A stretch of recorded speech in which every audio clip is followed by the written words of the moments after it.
Assalamualaikum warahmatullahi wabarakatuh.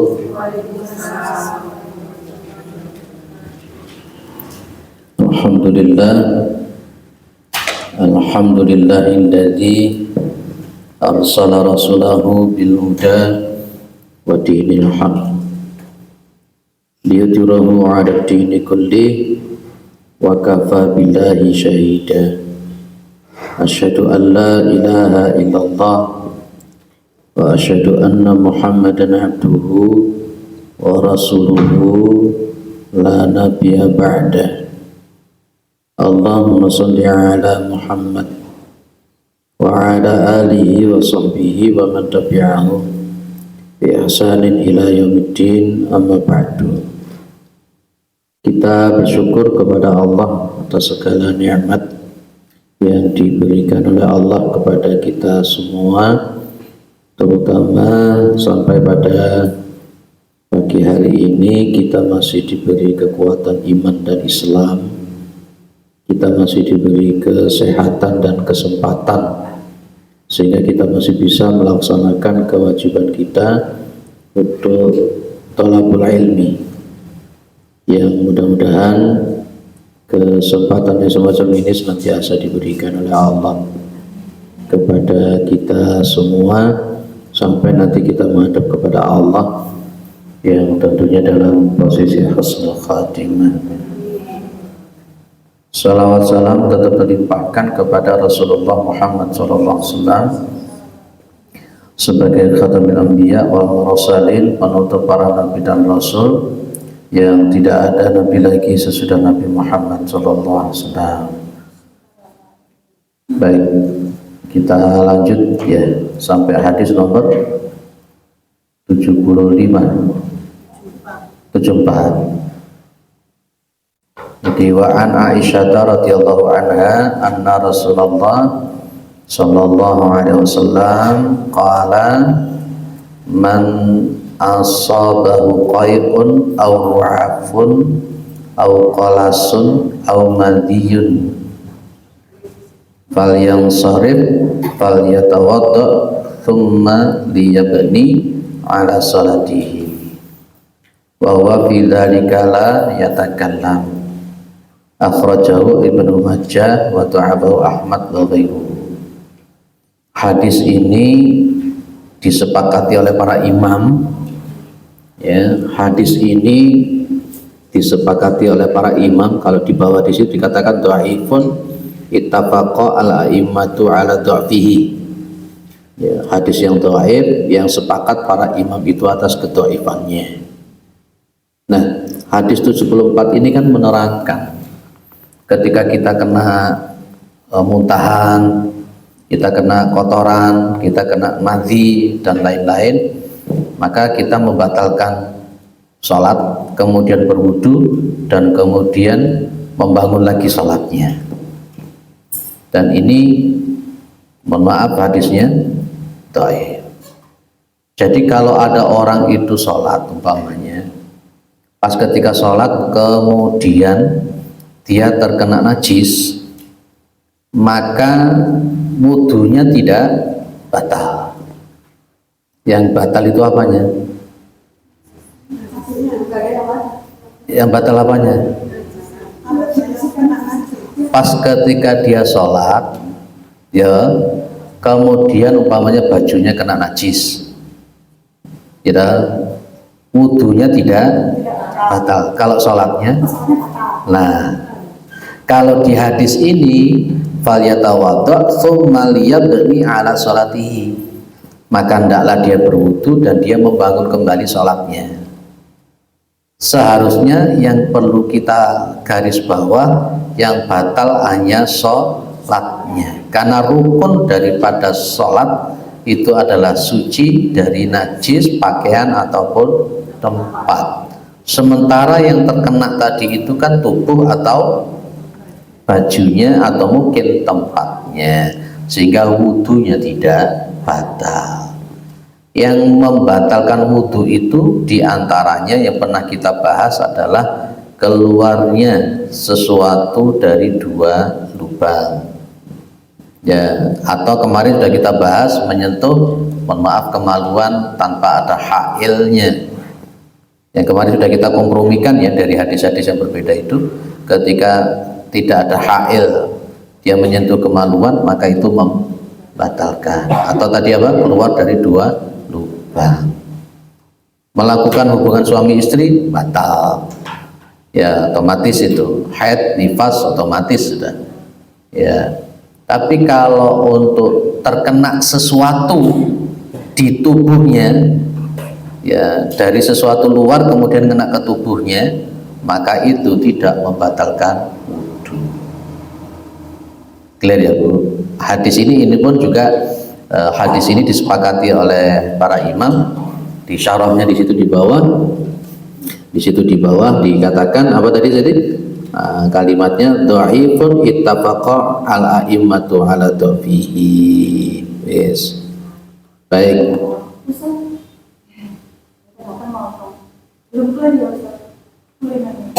Ya, monggo.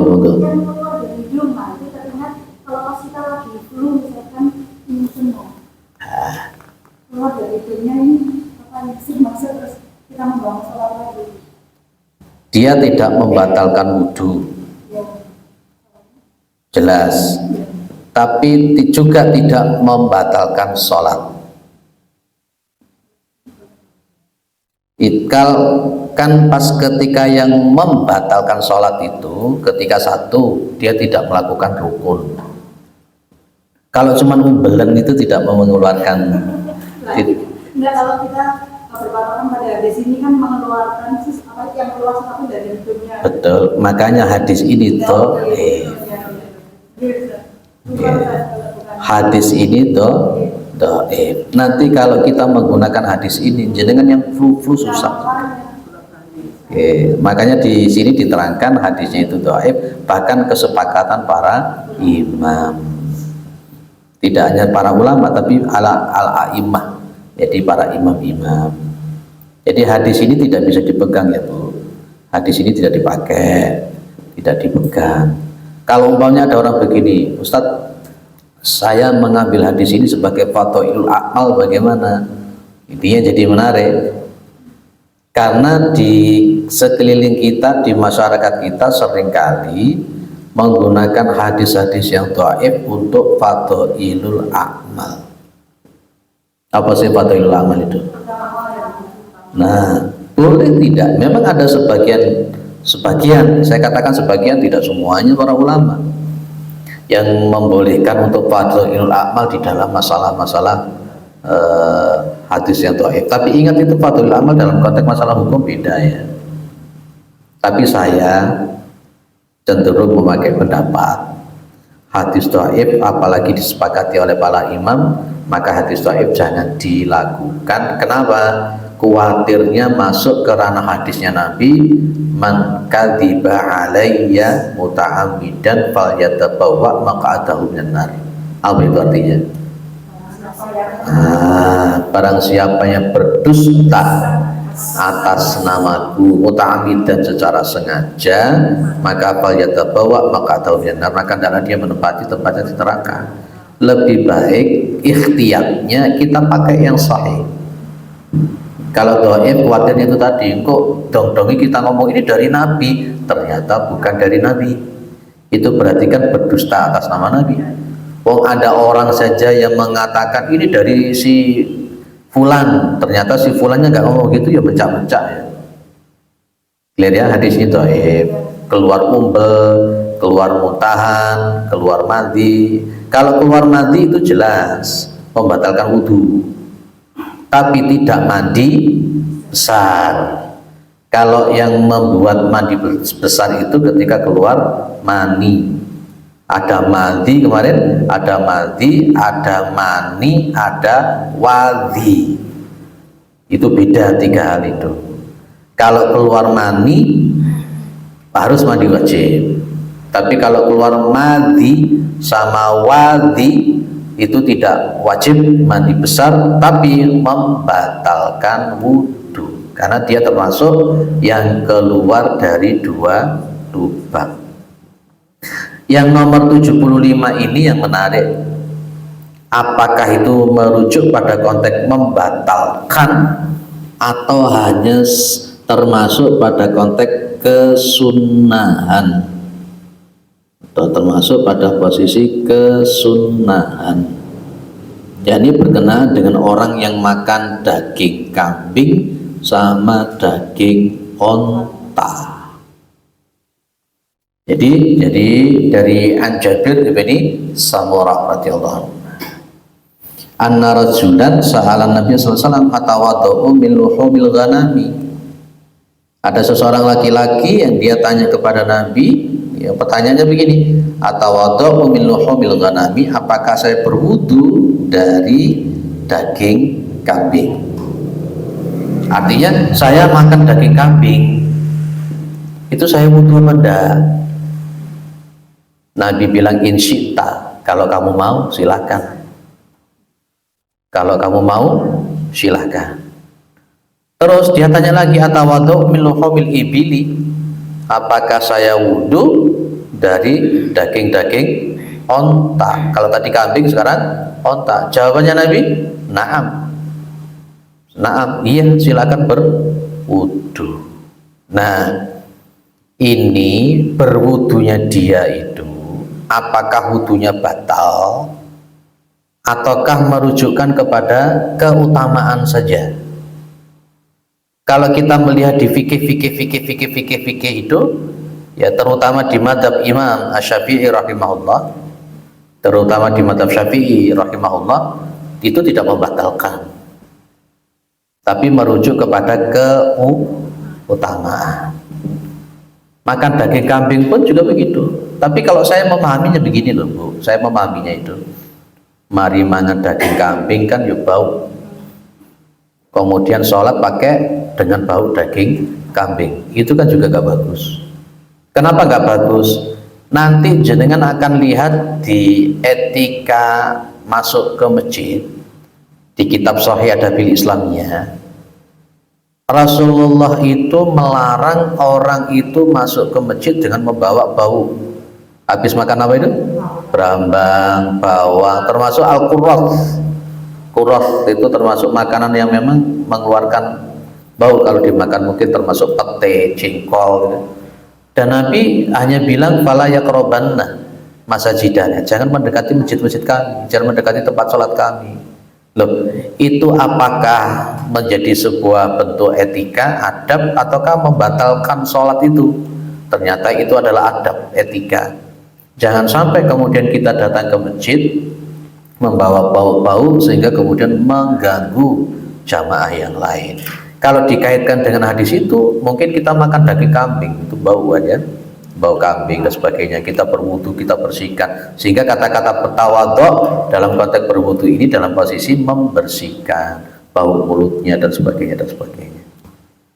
Tapi kalau dikatakan batal atau tidak, saya termasuk yang mengatakan memakai pendapat bahwa makan daging kambing, makan daging unta tidak batal, itu kalau dikatakan. Tapi kalau untuk keutamaan dia wudu atau tidak, hadis ini jelas, kalau habis makan kambing boleh wudu, boleh tidak. Kalau makan unta, daging unta maksudnya, itu wudu.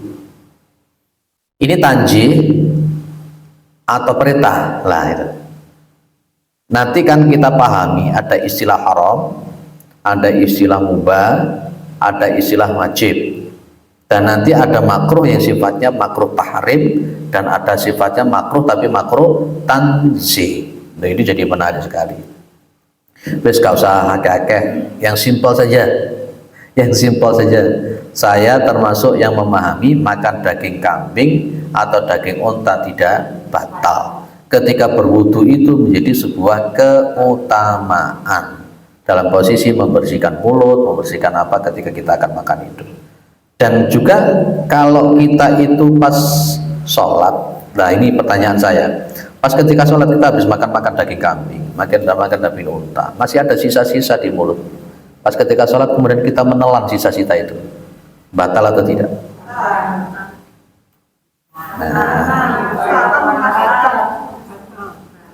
Dan satu hal yang paling penting, pernah juga saya sampaikan di sini, di kitab ini, walaula an asyqa ala ummati la amartuhum bisiwakin inda kulli wudu'in. Masih ingat itu ya?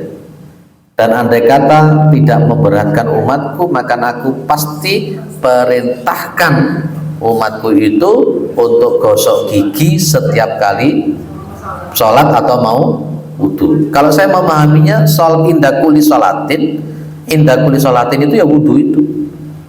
Karena nanti ada dua riwayat, indakuli sholatin dan indakuli wudu. Ini dua-duanya bisa dikompromikan. Wes, lanjut ya. 76. Apa Bu? Kalau yang kesulitan itu loh, kalau saya memahami itu kan sama dengan kita posisinya makan ya. Itu masuk dalam bagian batal. Membatalkan sholat. Makanya saat durunge sholat, lek selilitan ya selilitan ditokne dhisik.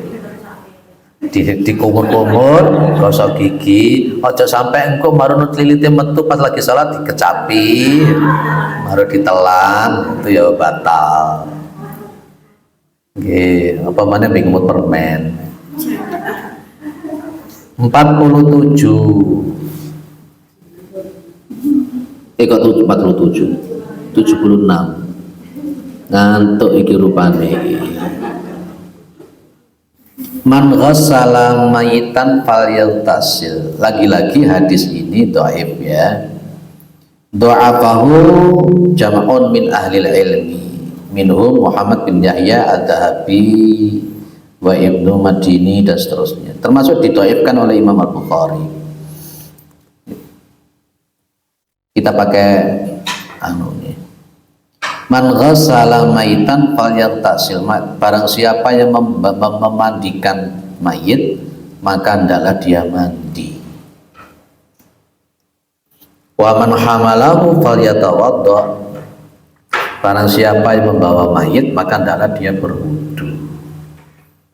Nah, Imam At-Tirmidzi menganggap hadis ini hasan. Kalau Imam Ahmad mengatakan hadis ini tidak sah. Wa qala Ahmadu la yasihu fi hadzal babi syai'un. Kata Imam Ahmad, tidak sahih, tidak sah di dalam bab ini. Nah, karena memang begini loh. Memang biasanya di masyarakat itu kalau habis memandikan jenazah biasanya disuruh mandi. Bahkan tidak hanya sekedar mandi, disuruh mandi besar malahan. Itu tidak ada dalil yang sahih. Ketika kita habis memandikan jenazah, tidak ada kewajiban untuk mandi. Kalau mengatakan bahwa habis memandikan jenazah kemudian harus mandi, itu pakai hadis ini. Imam Ahmad sendiri tidak menerima, bahkan Imam Bukhari tidak menerima, Imam Ad-Dahabi juga tidak menerima, Imam Ad-Daruqutni Al-Baihaqi juga tidak menerima. Nah, bahkan menuju pada konteks mauqufnya. Loh Pak, kalau umpamanya andai kata kita itu habis memandikan jenazah kita mandi, kalau memang jenengan mandi, jenengan jangan mengatakan diperintah oleh Nabi untuk mandi. Kenapa? Kalau memang itu tidak ada perintah dari Nabi dan tidak ada kesunahan dari Nabi, tidak ada. Hanya untuk bersih saja. Oke, tapi jenengan tidak boleh ngomong, lemari nganu jenazah kudu atus lo yo. Dulu orang-orang Jawa dulu mesti mengkait-kaitkan dengan sesuatu yang sifatnya klenik. Kok anaknya apa jadi? Sawanan macam-macam, tidak ada begitu. Oke, hadis ini tuh. Jadi tidak ada kewajiban, tidak ono kewajiban kalau habis kalau habis memandikan jenazah itu mandi, tidak ada kewajiban dan tidak ada dalil yang sahih. Termasuk waman hamalahu falyatawadda. Barang siapa yang membawa jenazah atau mayit itu adalah dia berwudu, juga tidak ada perintah yang sahih. Ya. Bisa tapi kalau Imam segede Imam Nawawi, Imam Ahmad Qurtubi itu bisa memberikan fatwa itu beliau malah menyatakan jumhur ulama menyatakan begitu. Baik, itu fatwa. Oh, fatwa. Jadi fatwa. Terus Kita ini memakai yang berdasarkan hadis. Sekarang begini, mohon maaf ya. Dalam kitab Al-I'lam Al-Muwaqqi'in, kita menggunakan riwayatnya Mu'adz bin Jabal. Mu'adz bin Jabal itu kan pernah disuruh oleh Nabi ke sebuah daerah jadi pimpinan. Kemudian Nabi itu tanya sama kepada Mu'adz bin Jabal, Mu'adz, kamu nanti menghukumi pakai apa? Dia mengatakan pakai Al-Quran. Nabi tanya, fa'ilam yatajid, kalau kamu itu tidak menemukan dalam Al-Quran, maka dia mengatakan apa? Dia itu memakai sunnah. Kemudian Nabi bilang lagi, kalau kamu tidak menemukan fa'ilam tajid fihima, kalau kamu tidak menemukan di keduanya, Mu'adz baru mengatakan ajtahidu birra'i, saya akan berijtihad dengan ra'yu saya. Maka dalam tatarannya itu berarti Al-Quran, sunnah. Setelah sunnah baru ada ijma, ada qiyas. Bagaimanapun juga ada jarh wa ta'dil. Dalam mengatakan ulumul hadis, memahami ulumul hadis itu kita menggunakannya jarh wa ta'dil. Suatu hadis itu yang kita kedepankan al-jarhunya dulu. Al-jarhu muqaddamun ala ta'dil. Pencacatan, pencelaan terhadap sanad hadis itu didahulukan daripada pensohihakan ta'dilnya. Karena berhati-hati, karena itu berkenaan dengan Nabi. Khawatir kita itu merujuk kepada pendustaan atas nama Nabi. Sehingga ijtihad kita mengikuti ulama-ulama yang berkompeten di dalam masalah hadis. Ketika hadis ini didhaifkan oleh Imam Al-Bukhari, didhaifkan oleh Imam Ahmad, didhaifkan oleh Ad-Dahabi dan lain-lain, karena kita pakai kaidah al-jarh wa ta'dil tadi, maka kita dahulukan yang dhaif. Sehingga itu qaul pendapat Imam An-Nawawi.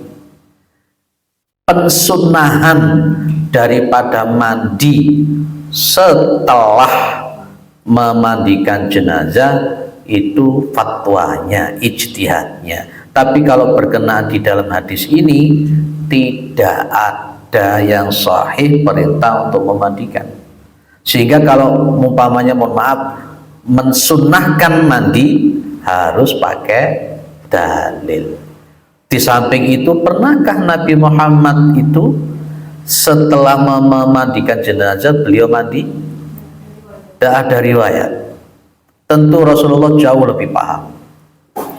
Kalau kemudian sahabat itu, pernahkah habis memandikan jenazah mereka mandi? Dan juga tidak ada riwayat. Tentu kalau ada riwayat Nabi melakukan itu, pasti para sahabat akan meriwayatkan. Ternyata tidak ada riwayat. Berarti mungkin yang dikatakan sunnah di situ bukan sunnah dalam konteks ulumul hadisnya, tapi sunnah dalam konteks apa itu namanya? Kebaikan saja. Hanya sekedar kebaikan saja. Tapi tidak masuk pada ranah sunnah seperti yang kita pahami selama ini. Sunnah itu apa namanya? Kullu ma udhifa ilan Nabi SAW qaulan, terus au fi'lan au takrira. Ada tiga kan? Sunnah itu berarti dinisbatkan kepada Nabi, ucapan, perbuatan atau takrirnya Nabi. Sementara ketika dia mengatakan itu sunnah, maka harus ada dalil yang menunjukkan tentang itu.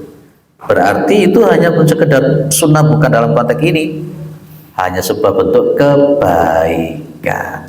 Tapi kalau kita sudah berani mengatakan ini sunnahnya Nabi, ayo hati-hati, harus ada dalil yang sahih, harus ada itu. Saya mengikuti pendapatnya Imam Ahmad, saya juga mengikuti Imam Al-Bukhari.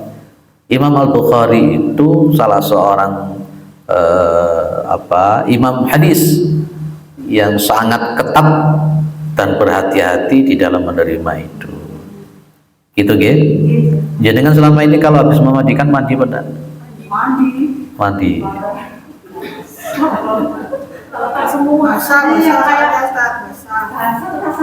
Oh, saya tidak pernah mandi saya.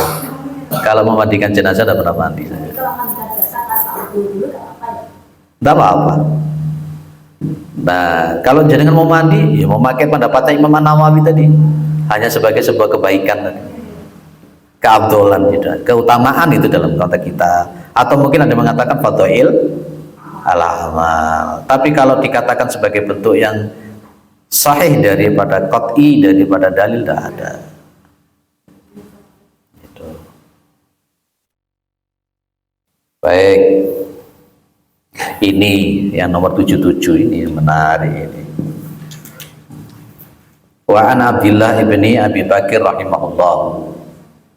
Anna fil kitabilladzi katabahu Rasulullah sallallahu alaihi wasallam li Umar ibni Hazm alla yamassa al-Qur'ana illa tahirun. Nah, yuk. Artinya tidak menyentuh Al-Qur'an kecuali orang yang suci. Hadis ini disahihkan oleh Imam Asy-Syafi'i, oleh Imam Ahmad, dan juga disahihkan oleh Imam Ibnu Ma'in, Ishaq bin Rawahai, dan seterusnya. Tidak boleh menyentuh Al-Quran kecuali orang yang suci. Bes, ayo kita bahas.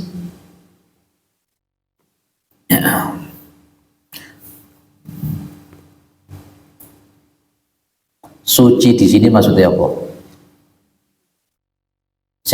Jadi ada poin satu, Quran itu apa, suci itu apa, dan kemudian dalam surah Al-Waqiah la yamassuhu ilal mutahharun. Al-mutahharun itu isim maf'ul ataukah isim fa'il? Ini yang menjadi perdebatan. Ini yang menjadi perdebatan.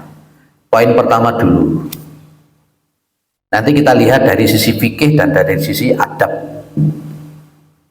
Baik, kita bicara fikih dulu. Al-Quran itu apa? Apakah Al-Quran itu yang sudah dicetak sekarang? Mushaf. Itu termasuk Quran atau bukan? Berarti Quran itu apa?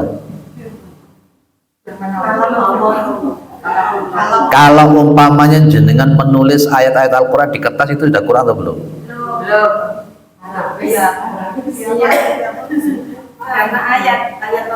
Sudah Quran.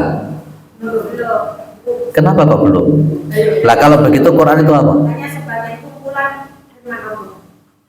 Kumpulan firman Allah. Kalau dikatakan kumpulan firman Allah pada zaman Nabi itu, mushaf sudah dicetak atau belum? Karena pada masa Nabi, Quran itu ditulis di mana? Ditulang, di apa? Itu sudah termasuk Quran atau belum? Sudah. Sudah termasuk Quran atau belum? Sudah atau belum?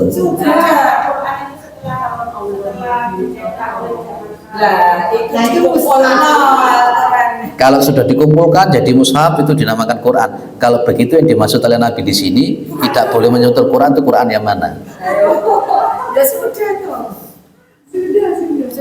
Inilah, mohon maaf, saya tidak bermaksud untuk melakukan sebuah bentuk syubhat. Ini salah satu pendiri Persis, Pak Yai Ahmad Hasan, itu kan juga mempertanyakan betul Quran yang dimaksud itu apa. Sehingga kan sampai hari ini kan beliau termasuk yang memfatwakan menyentuh Al-Quran tidak perlu wudhu. Ya, ini kalau kita bicara fikih ya. Tapi kalau kita bicara adab, simple wis, ya wis wudhu aja, beres, itu aja. Tapi karena kita bicara fikih, termasuk nanti kan akhirnya orang haid, orang junub boleh pegang Quran atau enggak? Karena akhirnya bicara seperti itu akhirnya. Dan salah satu fatwanya yang mengatakan tahirun itu sesuatu yang tidak hanya seperti itu, maka akan memfatwakan orang junub boleh pegang Quran. Akhirnya begitu. Ya, oke, kita bicara dulu Quran itu apa. Pada zaman Nabi itu Quran itu sifatnya yang piye. Karena sabda ini munculnya adalah pada zaman Nabi, bukan pada zaman kita sekarang. Kalau kita mengatakan Quran begitu pada zaman sekarang, ya kita seringkali merujuk kepada kitab. untuk fisik. Ya, tapi kalau pada zaman Nabi, ketika Nabi mengatakan la yamassu al-Quran, tidak boleh menyentuh Quran kecuali tahirun. Siapa kalau begitu? Quran itu apa? Makanya saya tadi bertanya, mohon maaf, makanya saya tadi bertanya bahwa ketika ada di dalam kertas, katakanlah pada zaman Nabi ditulis di kulit, itu sudah Quran. Pada zaman Nabi juga ada yang sudah menulis di mushaf di kertas, seperti mushafnya Hafsah, itu ditulis di kertas. Adiknya siapa itu? Umar bin Khattab, yang gara-gara melihat mushaf, melihat suhuf atau lembaran-lembaran itu, Umar bin Khattab jadi masuk Islam. Kalau memang ya tak ajak mikir dengan, kalau memang sesuatu yang ditulis di kertas itu juga merupakan Quran, ya, maka kita sepakat kalau menurut ini kan nggak boleh disentuh kecuali suci. Nah, clear ya, kita sepakat Quran. Berarti kalau Profesor Dr. Hasbi Asyidiki menyebut bahwa namanya Quran itu termasuk kata-kata, termasuk tulisan, termasuk suku-suku daripada ayat-ayat Al-Quran yang ditulis pun juga termasuk itu Quran. Baik, nah kalau memang itu kita sepakati sebagai Quran dan menyentuh itu harus suci, sekarang suci gimana? Pada zaman Nabi dulu, Nabi seringkali menulis surat kepada raja-raja yang kafir, yang di dalam surat itu tertulis ayat-ayat Al-Quran. Berarti kalau begitu maksudnya tohir itu siapa? Sementara Raja Hirokol, raja macam-macam itu, mereka itu kepet-kepet, kafir semua. Kalau begitu tohir itu apa? Itu fikih. Sehingga nanti ada orang yang ekstrim, betul-betul mengatakan bahwa ya ndak usah wudhu, ndak usah apa, ndak masalah. Ada yang berpendapat seperti itu. Termasuk orang haid, orang nifas, orang junub, pegang dan baca Al-Quran boleh. Ada pendapat seperti itu. Jenengan nggak usah kaget. Jenengan termasuk orang yang kalau haid baca Quran atau tidak? Ada yang sama sekali 2 minggu gak mau baca Quran plus. Kenapa anak mereka? Akhirnya kemudian jadi guru di kono, anaknya 2 minggu lebih haid, sementara ada pembelajaran Al-Quran. Apa 2 minggu itu anak itu disingkirkan, kalau disingkir ke Quran lebih itu jadi masalah kalau dalam pembicaraan fikih.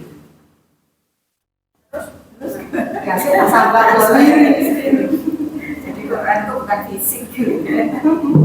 Loh, kalau Pak Yai saya dulu itu, Pak dosen saya dulu itu mengatakan, ya Al-Quran itu yang kita pegang itu wadah. Umpamanya begini, kalau kita mau minum air, kita butuh gelas. Ayat-ayat Allah itu dia kalam, kemudian ditulis di kertas, maka kertas itu seperti gelas itu tadi. Dan tetap kita memuliakan dan menghargai dan menghormati. Tetap. Kalau umpamanya ada mushaf Al-Quran diinjeknya sama Al-Quran, wani gelut saya sama dia.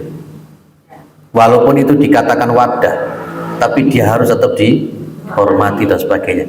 Cuman masalahnya kemudian penghormatan yang dimaksud kayak apa? Apakah mesti harus berwudu saja sudah cukup?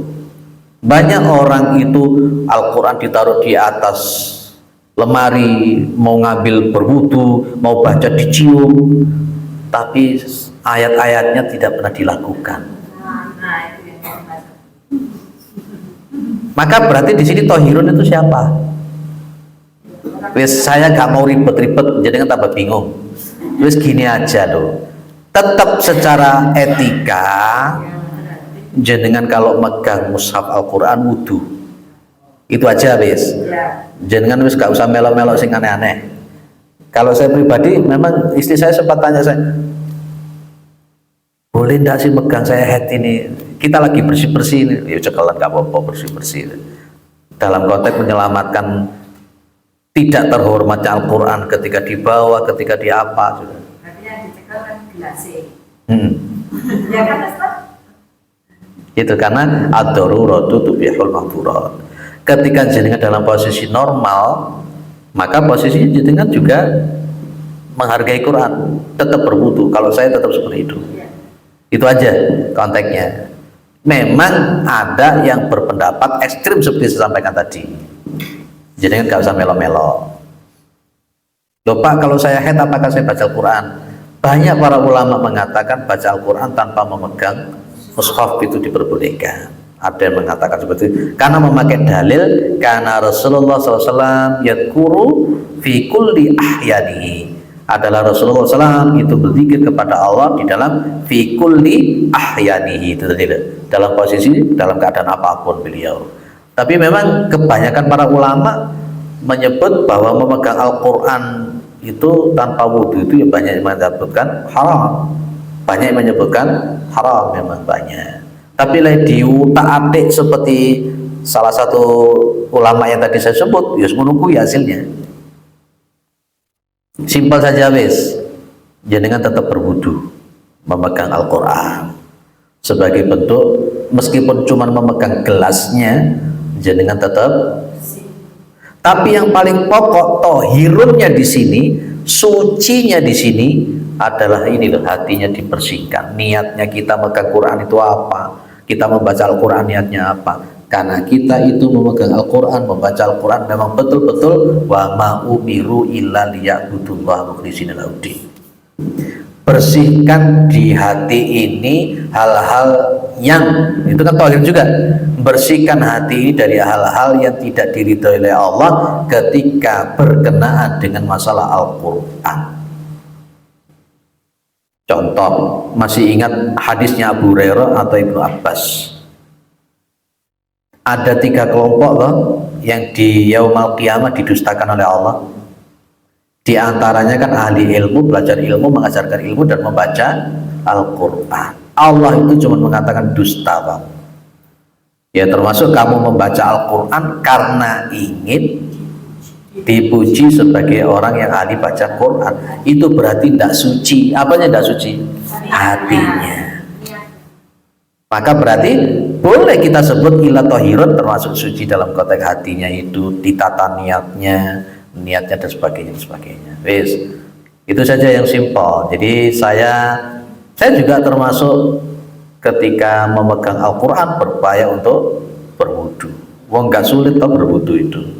Tapi ketika nanti ada unsur darurat yang memang setengah mati darurat, pas ketika enak jalan di situ kok ada lembaran Al-Quran yang di bawah, gak nunggu wudu dulu wes, langsung ambil kita sana.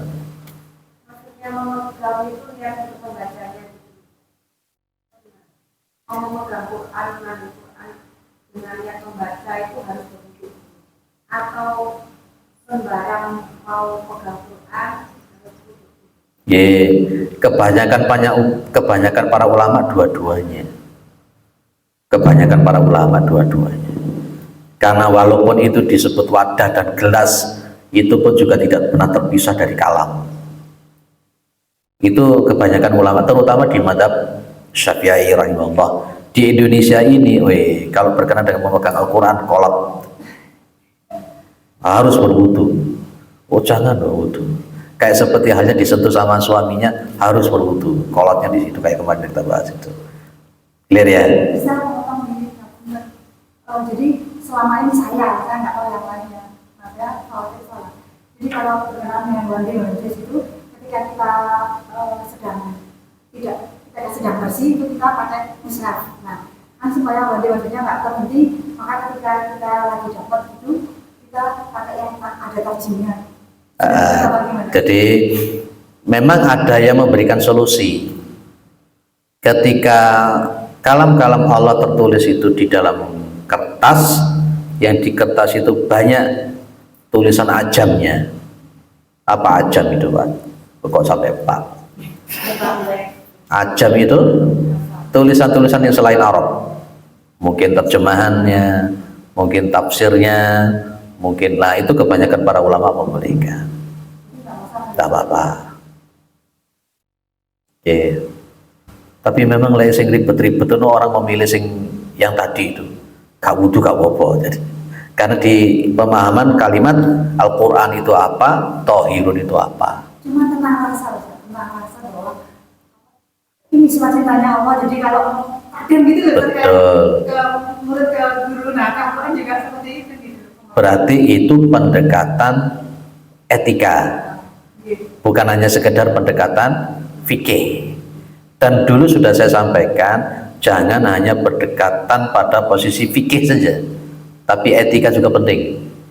Kalau ada seorang laki-laki sholat di sebuah masjid cuman memakai celana pendek sebatas lutut yang di atas tidak pakai penutup apa-apa, secara fikih sah. Itu kalau pendekatan fikih. Tapi kalau kita pendekatan etika, ya tidak mungkin toh kita sholat model begitu itu. Gitu loh. Jadi itu yang saya katakan, itu ada pendekatan fikih, ada pendekatan etika. Bilang kalau di undangan biasa ada tulisan Arab itu.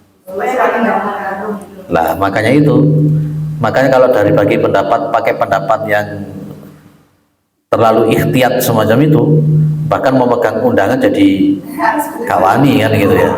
Apalagi karena di situ tuh ada tulisan wa min ayatihi.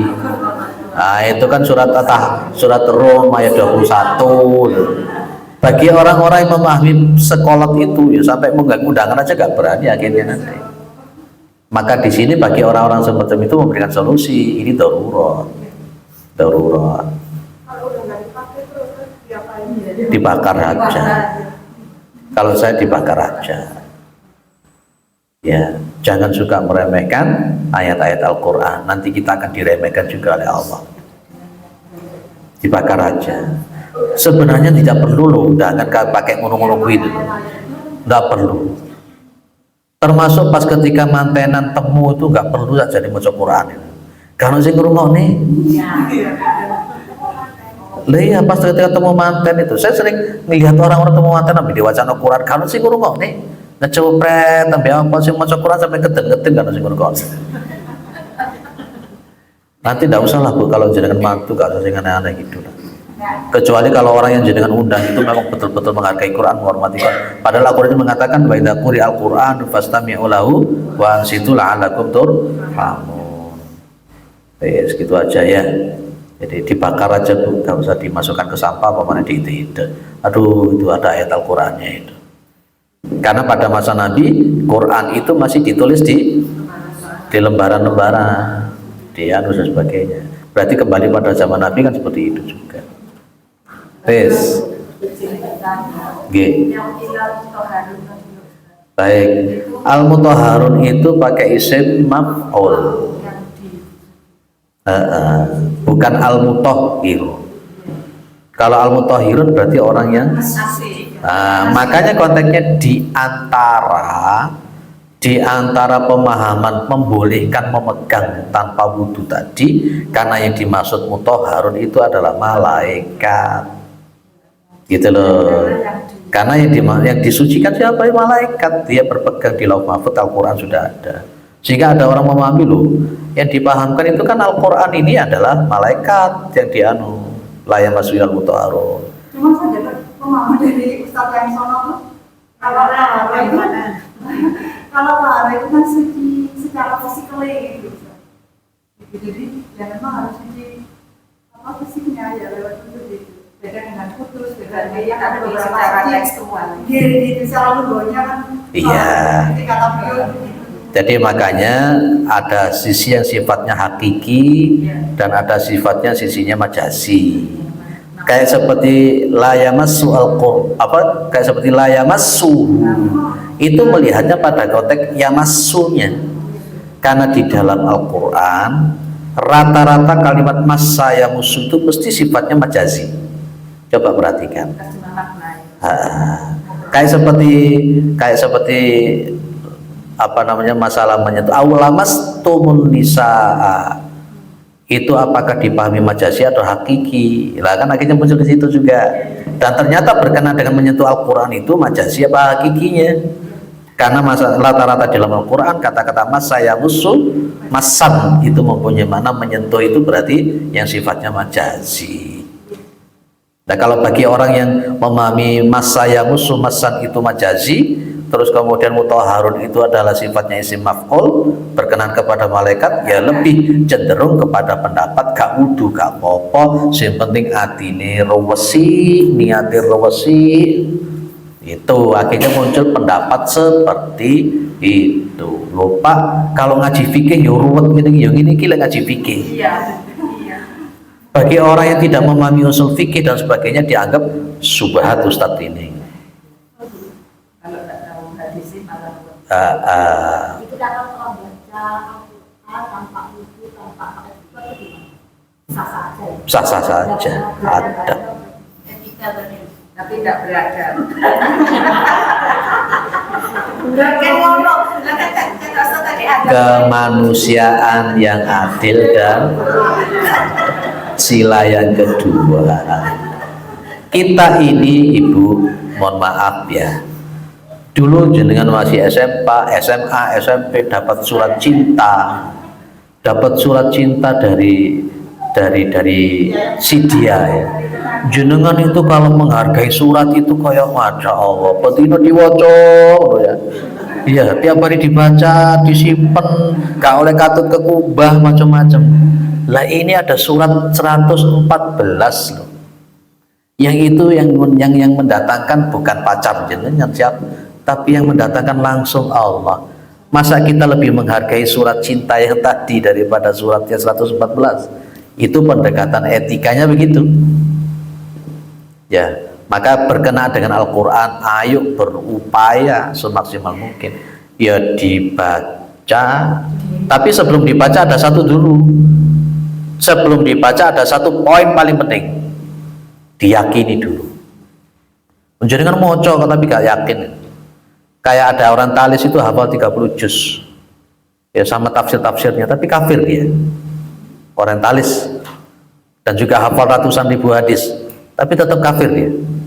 Nah itu kan berarti kan hanya sekedar ranah ilmu. Jadi yakini dulu bahwa itu memang datang dari Allah.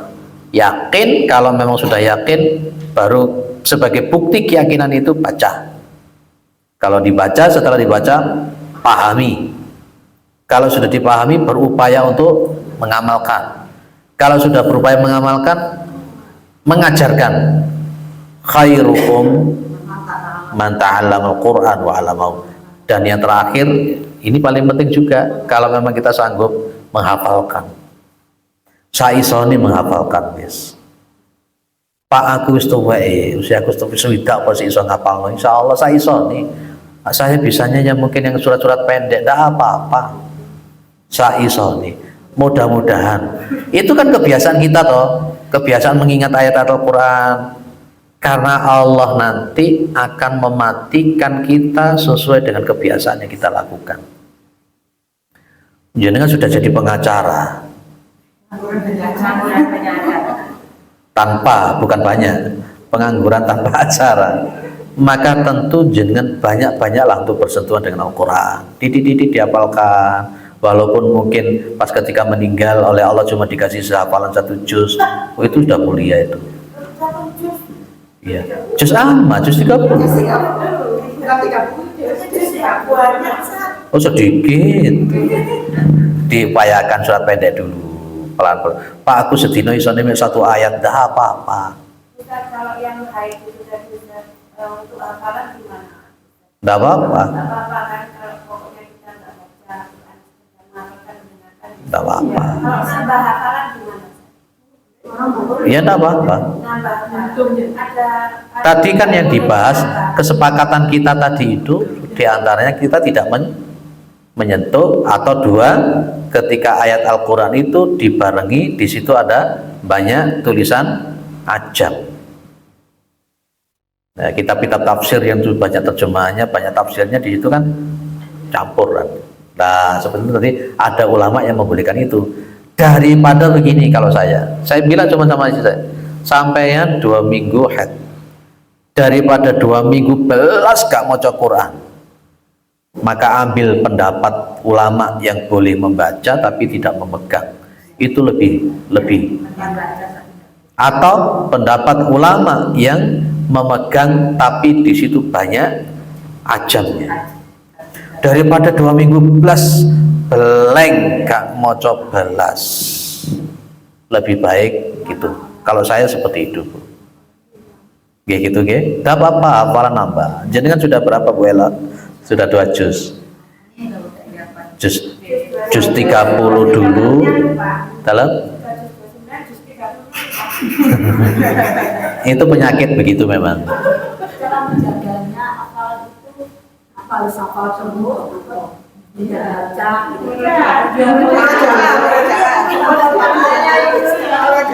Al-Quran itu liar. Al-Quran itu liar. Kalau dia tidak diikat, dia akan muncul. Maka yang sudah dihafal sering-seringlah untuk dimurajaah dan didengarkan. Ini murid saya itu sudah 9 juz lebih ya. Terus kemudian akhirnya tak gini kan, coba saya kok pengen tahu yang juz 29, hilang semua Ustadz lah gitu. Akhirnya mulai kemarin tak bilang, hari ini apa besok Al-Mulk sama Al-Qalam dulu, besok Al-Jin sama ini, terus kayak gitu kan, terus dimurojaah terus. Itu harus begitu. Kalau mau tidur ya jangan mendengar yang lain-lain. Yang sudah kita hafal itu kita putar lagi. Pak, aku kok gak hafal, gak mungkin, itu bukan urusannya jenengan, itu urusannya Allah. Yang penting jenengan udah upaya. Siapa tahu jenengan pas enak-enak pas tidur mendengarkan Quran dicabut nyawanya. Pas ketika jenengan murojaah dicabut nyawanya. Itu lebih indah daripada beleng gak menghafalkan sama sekali. Ada di Jakarta itu usianya 63 tahun baru menghafal, tapi dibantu oleh anak-anaknya bagian menyemak, bisa ternyata. Pak, aku gak apal-apali oleh 3 tahun, justru 30 gak mari-mari, dah apa-apa. Allah itu melihat proses. Ada yang sudah 1 tahun, 2 tahun gak apal-apal juz 30. Nggak apa-apa, gak usah berkecil hati, nggak usah berputus asa. Wes, nah, Bu Eni banyak hafalannya, sudah ada berapa juz, Bu? 2 juz.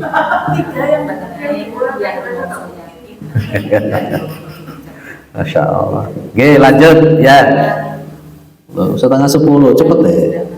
Kalian itu yang masalah Quran, masalah 77 tadi.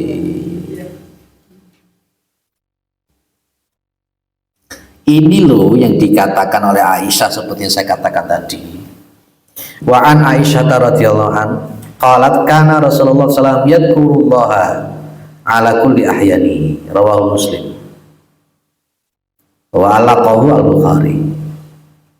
Adalah Rasulullah Muhammad SAW itu berzikir kepada Allah. Ingat, yadhkurullah itu ya termasuk baca Quran dan ala kulli ahyani, atas setiap ahyannya, keadaan beliau. Otomatis ya termasuk junub juga, termasuk beliau tidak berwudu juga kan. Nah, inilah dalil yang menguatkan tentang baca Al-Quran meskipun tidak dalam posisi suci tadi. Kalau sementara yang memegang tadi itu memang pembicaraan. Makanya tadi saya bilang ada ulama-ulama yang orang haid itu membaca Al-Quran tapi tidak memegang. Ada yang berpendapat seperti itu. Di antara dalilnya riwayat Muslim ini, Nabi itu berzikir kepada Allah ala kulli ahyani. Pak, apakah yadkurullah ini tidak dipahami cuma zikir seperti linguistik yang seperti kita pahami, baca subhanallah, alhamdulillah, Allahu akbar. Saya bertanya, kata-kata Allah Akbar itu apa juga bukan bagian dari Quran? Ya kan? Subhanallah itu juga apa bukan dari bagian Al-Quran? Di dalam Al-Quran juga ada kata-kata subhanallahil ladzi asra lah, itu kan. Itu clear ya. Jadi kalau pakai yang riwayat ini apa? Berzikir kepada Allah termasuk membaca Al-Quran dalam posisi apapun. Tapi kalau untuk yang tadi balik tadi, kalau memegang lah itu ya mungkin kita jadi perbedaan pendapat di kalangan ulama fikih. Gini kilo aku lagi ngaji fikih segini gini abot ya. Karena setiap pembicaraan fikih pasti terjadi perbedaan pendapat. Tapi Pak, kalau umpamanya perbedaan pendapat A, perbedaan pendapat B, C, D, E, mana yang kita pilih? Pilihlah yang lebih dekat dengan apa yang dipahami oleh Rasulullah dan para sahabat itu. Kalau untuk fatwa yang muncul jauh setelah Rasulullah dan para sahabat, maka bandingkan dengan hadisnya itu tadi. Clear ya? Lanjut. Ihtajama wa shalla wa lam yatawaddu. Ihtajama itu bekam. Ihtajama bekam. Tahu bekam dong? Ya.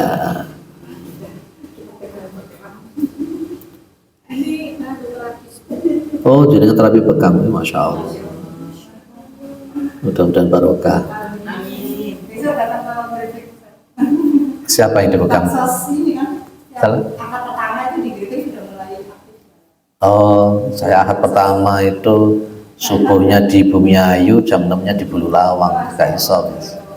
Saya itu kalau malam minggu malah enggak. Kita baksos di masjid-masjid. Oh gitu. Ada sarapan. Saya baru bekam itu baru 1 kali. Iya. Pas ini patah itu tuh di batu sama Ustaz tadi. Belum pernah bekam lagi sampai hari ini. Kapan waktunya bekam?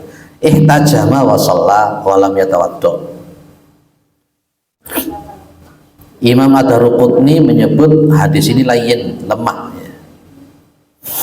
Kalau di syarahnya di bawah, di takriknya di sini, di nomor 2 dhaifun muttafaqun ala dhafi. Hadis ini lemah. Sulaiman ibni Dawud itu majhul. Terus termasuk Saleh ibnu Muqatil itu tidak kuat. Jadi di dalam sanadnya ini ada Sulaiman ibni Dawud yang majhul dan Saleh ibni Muqatil itu tidak kuat hafalannya. Jadi hadis ini dhaif. Tapi tidak apa-apa, disampaikan saja bahwa bekam itu tidak membatalkan wudu. Jadi kan umpamanya pas dibekam itu tidak dibekam itu belum batal dan kemudian jaringan bekam, maka itu tidak membatalkan wudu. Lagi-lagi kan mungkin di ranah istilah biasa kan karena darahnya itu najis. Betul. Kalau najis iya perlu dibasuh, dibersihkan, termasuk najis mutawasitoh.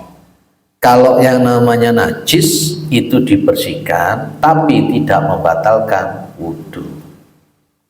Keluarnya tidak di 2 tempat. Keluarnya tidak di 2 tempat, tapi keluarnya di tempat yang lain, itu tidak membatalkan wudu. Iya, di antaranya itu. Makanya tadi yang hadis dhaif tadi metu umbel masa membatalkan. Bisa. Iya. Lek membatalkan wudu lah balik wudu lek balik umbelan flu. Oke, hadis ini juga. Jadi kalau setelah bekam, ini di sini Nabi itu bekam, kemudian beliau sholat dan beliau tidak berwudu. Dan meskipun hadis ini dhaif, kita ambil dari hadis-hadis yang lain penguatnya bahwa keluar darah dari tubuh kita itu tidak membatalkan wudu kecuali dari 2 tempat. Tidurnya pun juga kemarin sudah kita bahas kan? Itu kalau tidurnya terlelap berbaring macam miring itu batal. Kemudian hubungan suami istri, kalau untuk persentuhan kulit laki-laki perempuan sudah kita bahas lah, sudah kita bahas lagi. Oke. Nah ini loh yang dimaksud orang itu tidur sambil duduk. Yang mohon maaf pantatnya itu tetap di tanah, di lantai. Muawiyah radhiyallahu anhu qala Rasulullah sallallahu alaihi wasallam al-ainu bika us-sahi. As-sahi itu apa tuh Bu? Mata itu wika usahi. Kalau di bukunya jenengan terjemahnya apa? Pengikat. Wika itu pengikat, asahi itu. Nah, aku kata ngomong dulu kok. Gak benar. Iya. Mata itu pengikatnya itu. Jadi kebiasaan orang itu pas ketika matanya sudah tertutup, tidak terikat, ya bisa membatalkan. Karena dia tidak tahu untuk keluar durat atau fusa. Durat itu apa tuh? Durat itu kentut yang ada bunyinya. Kalau fusa itu kentut yang tidak ada bunyinya. Tapi biasanya fusa ini yang paling bau. Ini dikuatkan, ya Bu. Ini ada penguat di dalam hadis yang lain, di mana suatu saat Rasulullah Muhammad SAW itu kan keluarnya ke masjid kan agak lama. Lah kemudian di situ kan sahabat-sahabat itu sambil nunggu Nabi keluar, mereka itu tetap duduk sambil mereka tertidur. Dan pas ketika iqomat mereka kabur wudu lagi. Maka di sini terutama di mazhab Syafi'i itu menyebut kalau tidurnya enggak terbaring, tidurnya tidak sampai merubah dari duduknya, maka itu tidak membatalkan. Tapi lewes diangkat, mohon maaf pantatnya diangkat, apalagi miring, itu sudah otomatis tidurnya itu. Maka di sini mohon maaf, al-ainu wika usahi, mata itu pengikatnya, mohon maaf apa tadi, dubur. Faidana mati al-ainani in istadlaqa al-wika'u, maka apabila dua mata itu tertidur, maka ikatan itu jadi lepas. Otomatis kalau ikatan itu lepas, maka duburnya juga jadi liar. Maka waman nama falyatawaddo, maka hendaklah kalau barang siapa yang dia tidur, maka hendaklah dia berwudu. Berarti tidur itu membatalkan wudu. Tapi ada takkid wudu ini ketika tidurnya kayak bagaimana. Nah itu tidurnya itu bagaimana. Maka di bawah di hadis nomor 81 di situ ada kalimat innamal wudu'u ala man nama muttaji'an. Hadis ini juga ada yang menyebut dhaif secara sanad. Sesungguhnya wudu itu atas orang yang tidur dalam posisi berbaring. Berarti kalau posisi duduk, pantatnya itu tetap bertumpu di karpet seperti ini, hanya kepalanya saja yang seperti ini, maka itu tidak membatalkan. Tapi apa ya ono bisa iki. Kadang kalau berupa tubuhnya sudah mulai goyang-goyang gimana? Ya begitu goyang tekluk tangi menaik itu sudah. Kalau itu sudah membatalkan, itu sudah tinglur dan itu sudah bergerak, sudah ini kan gitu ya, sudah ikatannya sudah ada itu. Tuh, ya. Tapi kayak ibu-ibu ya tidak ada yang seperti itulah. Ya. Langsung tuh sekalian. Terutama kalau subuh itu loh, kan berat itu setelah subuh atau pas ketika sholat malam. Habis sholat malam itu kepinginnya yo wiritan, kepinginnya ya murojaah, kepinginnya menghafal, tapi sekadang melengket mata itu Karena saking dalam turun. iya, staminanya. Makanya penting olahraga, vitamin dan sebagainya. Beda kok memang orang yang stamina bagus dengan tidak, itu pas ketika tahajud itu memang beda total. Beda. Bagi orang yang stamina bagus itu tahajudnya enak itu, murojaahnya enak. Tapi kalau kurang tidur, stamina nggak bagus, jangankan untuk sholat tahajud, sholat subuh aja tangi kangelan gak karuan. Ya, olahraga harus. Boleh nggak olahraga itu wajib, dikatakan wajib? Olahraga itu wajib atau enggak? Kanjeng Nabi itu olahraga apa enggak? Kanjeng Nabi itu perutnya six pack ya. Kalau saya ini one pack. One pack. Sudah berupaya, sudah sit up, sudah push up, mukulin sansak, nendang ini latihan bela diri ya oleh Allah belum diberi. Ada yang salah ini Ya mungkin ada yang salah juga. Karena kata Pak Dr. Cahyono itu perut buncit bukan karena faktor olahraga saja, tapi ada faktor-faktor yang lain, termasuk ususnya kotor, perutnya kotor dan sebagainya. Atau yang paling sering itu habis makan tidur. Oke, berarti wudhu tidak batal kalau tidurnya seperti yang saya katakan tadi.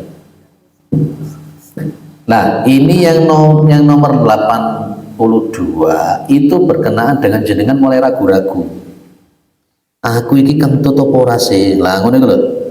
Aku iki kentut apa ndak? Maka di situ nanti diambil baroah al asliyahnya. Al aslu baqa'u makana ala makana, itu kaidahnya. Al aslu baqa'u makana ala makana. Anna Rasulullah SAW qala ya'ti ahadakum sapa asyaitanu fi sholatihi, datang kepada kalian siapa? Setan. Setan itu mendatangi kalian di mana? Fi sholatihi, di dalam sholatnya. Fayanfuhu, maka dia setan itu meniup. Ya apa cara meniup setan ini? Meniup di apa? Fi maq'adihi, ya maq'ad tempat duduknya dia itu. Mohon maaf ya duburnya tadi itu disepul karo setan.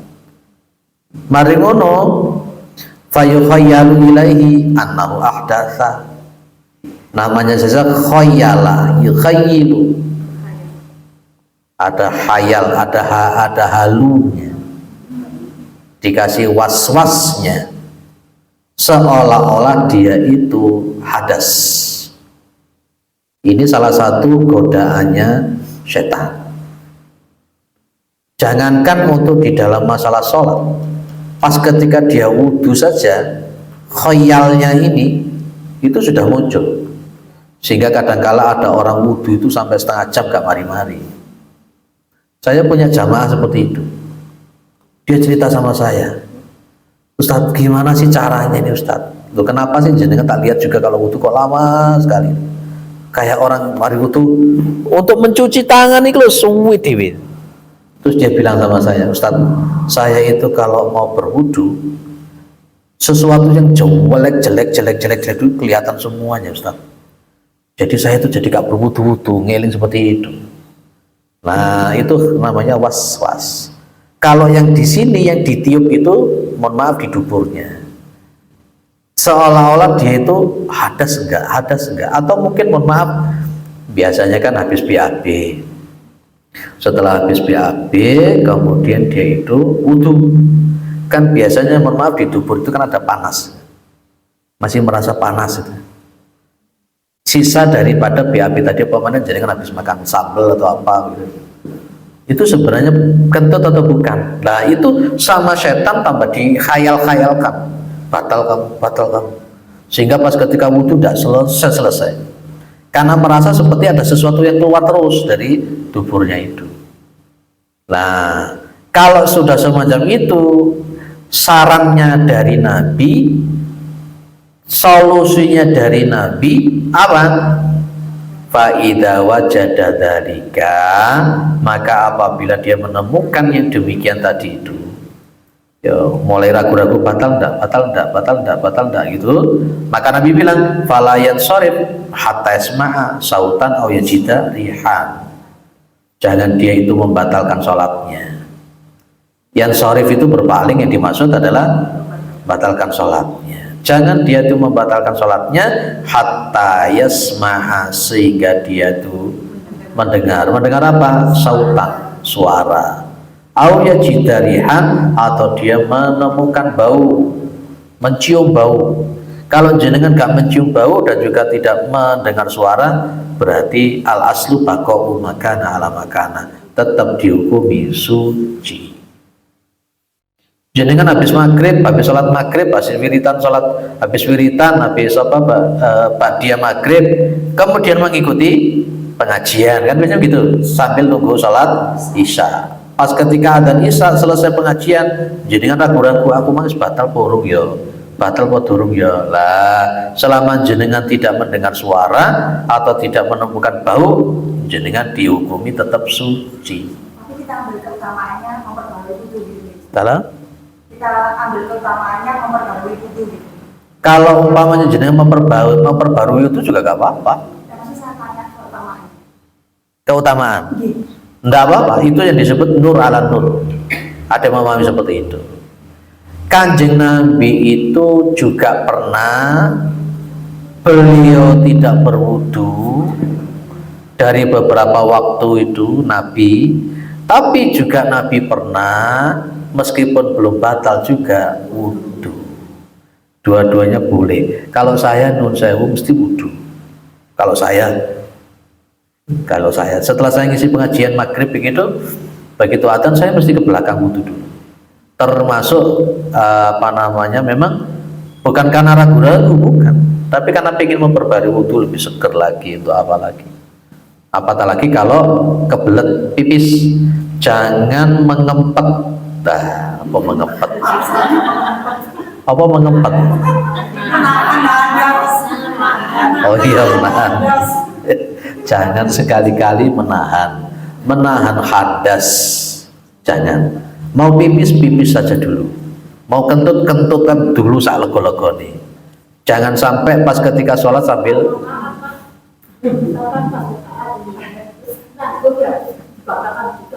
pengalaman ibu ini.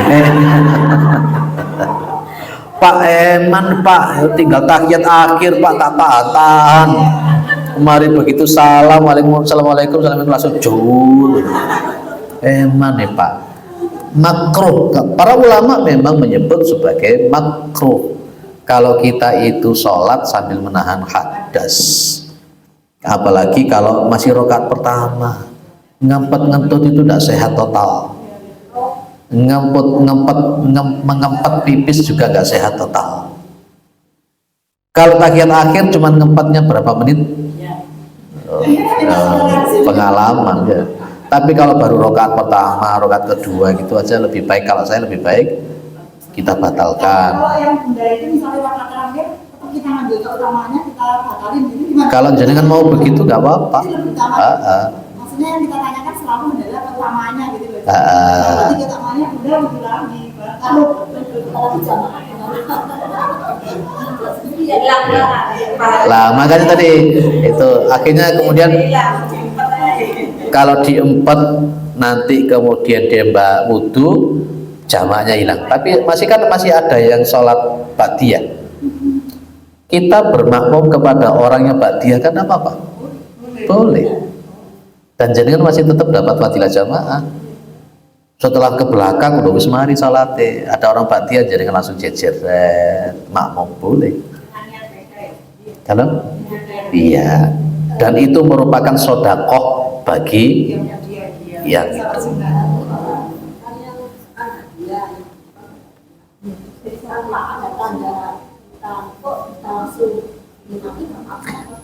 Tidak ada dalil kita disuruh menepuk, apalagi gepuk.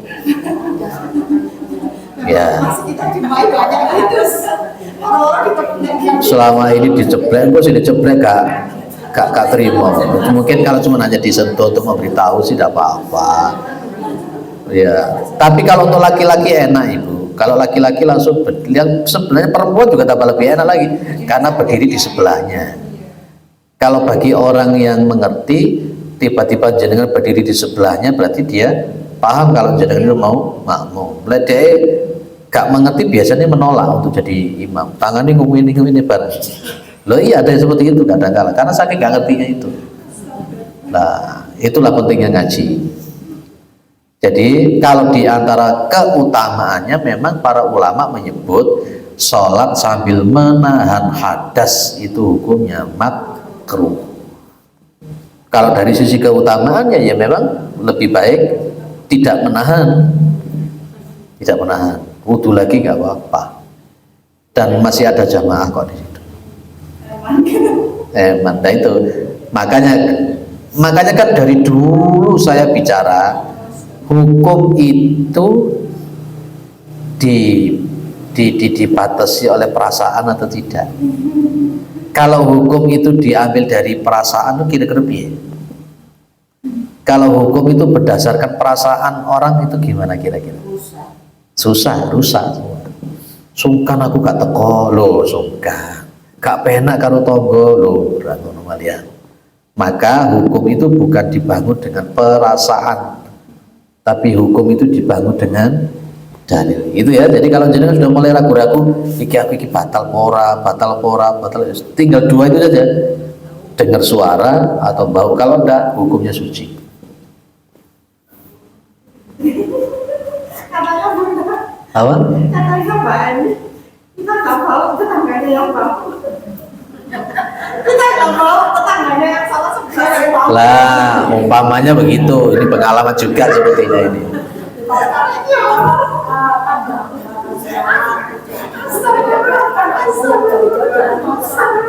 Dalam bu?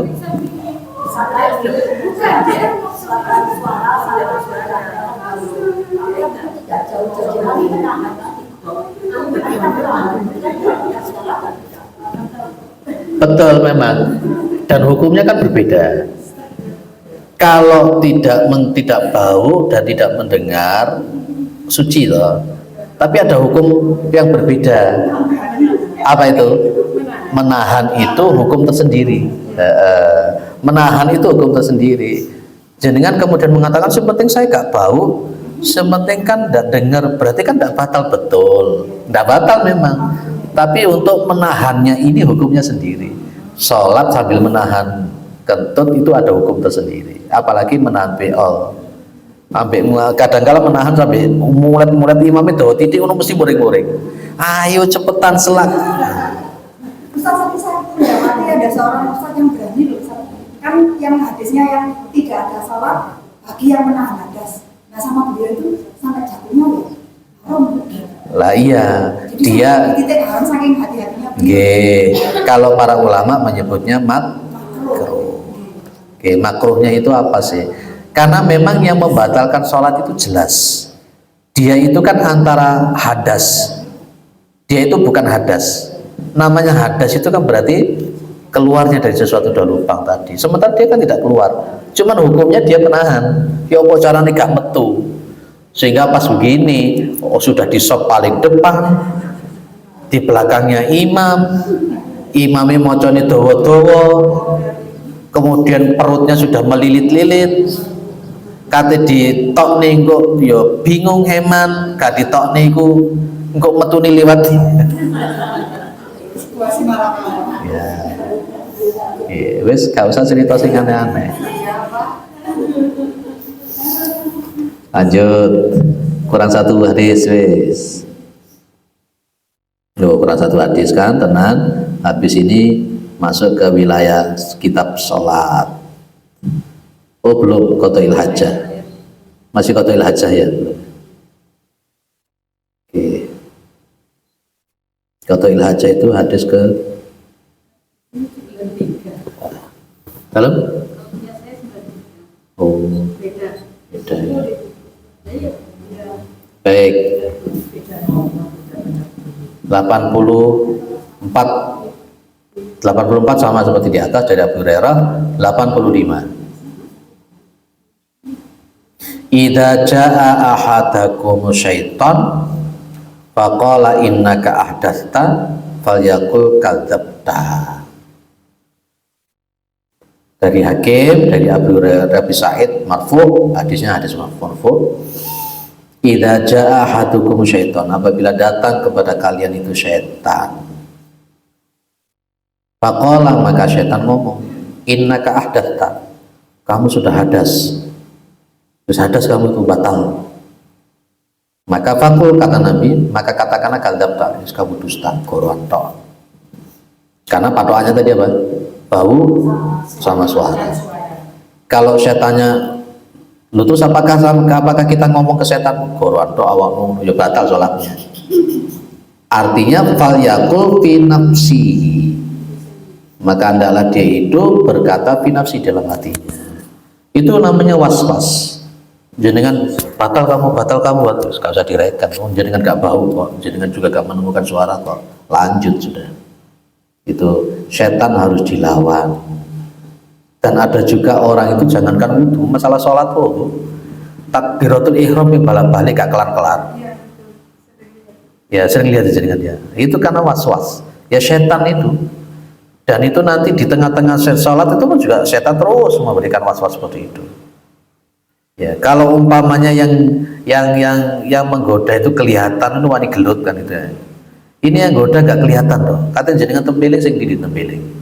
Nah, ini was-was namanya. Jadi kalau setan datang kepada jenengan pas ketika jenengan itu tak sholat atau apa, setan ngomong batal kamu, hadas kamu, langsung ngomong pada diri sendiri, dusta, gorowan, tok awak. Yang kita maksud siapa? Setan. Oke. Ini sama kalau ada dukun yang datang kepada jenengan. Dukunnya tekonan jenengan, kemudian dukunnya ngomong, kamu tuh begini, baunya contoh-contoh sahabat Ali pada waktu itu didatangi dukun. Pas katanya mau perang, mau merangi Khawarij, dukunnya bilang sama Ali, jangan perang, nanti kalau perang ini sial, harinya sial, bulannya sial, nah, nanti tentaramu mati semua. Ali bin Abi Thalib langsung ngomong, kadzabta, kamu dusta. Wa tawakkaltu 'ala Allah, dan saya tawakal kepada Allah. Itu sunahnya begitu. Jenengan didatangi dukun, dihitung-hitung macam-macam, sunahnya ngomong dusta kamu. Ya, karena dulu pernah kita bahas tentang percaya kepada orang-orang pinter itu hukumnya kayak apa. Ya, dalil-dalilnya kayak apa, Al-Qur'annya kayak apa. Wong itu habis dari kupingan setan. Ya, wa anna lamasna samaa fawajadnaha muliat harasan syadida. Itu setan memang seperti itu.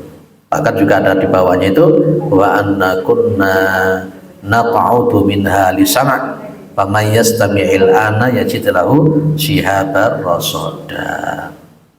Yes, clear ya. Bahasan tentang yang membatalkan wudu selesai. Berarti nanti pertemuan yang akan datang tentang qada'il hajah. Qada'il hajah. Qada'il hajah itu buang hajat.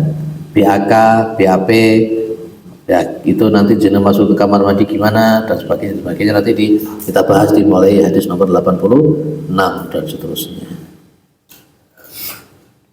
Ya, mudah-mudahan bermanfaat. Mudah-mudahan kita jadi orang-orang yang husnul khatimah. Subhanakallahumma wa bihamdika asyhadu an la ilaha illa anta astaghfiruka. Assalamualaikum warahmatullahi wabarakatuh.